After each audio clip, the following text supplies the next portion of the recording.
Dubai smart police സ്റ്റേഷന് മികച്ച പ്രതികരണം. Smart police സ്റ്റേഷന് ഉപയോക്താക്കളുടെ എണ്ണത്തിൽ കഴിഞ്ഞ വർഷം 13% വർധനവുണ്ടായതായി അധികൃതർ വ്യക്തമാക്കി.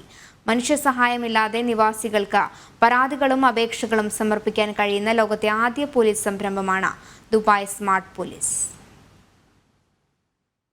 മനുഷ്യന്റെ ഇടപെടലില്ലാതെ സന്ദർശകർക്ക് പരാതികൾ റിപ്പോർട്ട് ചെയ്യാനും പോലീസ് സേവനങ്ങൾക്കായി അപേക്ഷ സമർപ്പിക്കാനുമായി സ്ഥാപിച്ച സ്മാർട്ട് പോലീസ് സ്റ്റേഷന് മികച്ച പ്രതികരണമാണ് ലഭിക്കുന്നത്.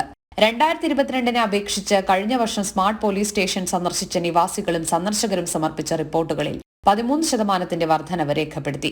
2022 1,77,019 ഇടപാടുകൾ രേഖപ്പെടുത്തിയപ്പോൾ 2023 ഇത് 1,21,986 ഉയർന്നതായി ദുബായ് പോലീസ് വ്യക്തമാക്കി.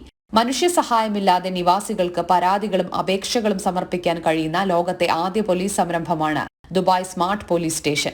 വിവിധ പെർമിറ്റുകൾക്കായുള്ള അപേക്ഷകൾ, ക്രിമിനൽ കേസുകളുമായി ബന്ധപ്പെട്ട വിഷയങ്ങൾ, ട്രാഫിക് കേസുകൾ തുടങ്ങിയവ ഉൾപ്പെടെ 46 സേവനങ്ങൾ സ്മാർട്ട് പോലീസ് സ്റ്റേഷനിൽ ലഭ്യമാണ്. പോലീസ് ഓഫീസറെ മുഖാമുഖം കാണാതെ പരാതിക്കാരന് ക്രിമിനൽ പരാതികൾ റിപ്പോർട്ട് ചെയ്യാനും ഇവിടെ സാധിക്കും. വിവിധ ഭാഷകൾ കൈകാര്യം ചെയ്യുന്ന ഓഫീസറുമായി വീഡിയോ കോൾ ചെയ്യാനും കാര്യങ്ങൾ വിശദീകരിക്കാനും സാധിക്കുമെന്നതാണ് സ്മാർട്ട് പോലീസ് സ്റ്റേഷന്റെ മറ്റൊരു പ്രത്യേകത. Arabian Ranches, La Mer Last Exit, Khawaneej, City Walk, Al Seef, Dubai Silicon Oasis തുടങ്ങിയവിടങ്ങളിലായി 22 സ്മാർട്ട് പോലീസ് സ്റ്റേഷനുകളാണ് ദുബായിൽ സ്ഥാപിച്ചിട്ടുള്ളത്. Arabic, English, Spanish, French, German, Russian, Chinese എന്നിവ ഉൾപ്പെടെ 7 ഭാഷകൾ സ്റ്റേഷനുകളിൽ സേവനങ്ങൾ ലഭ്യമാണ്. ജനം, ദുബായ്.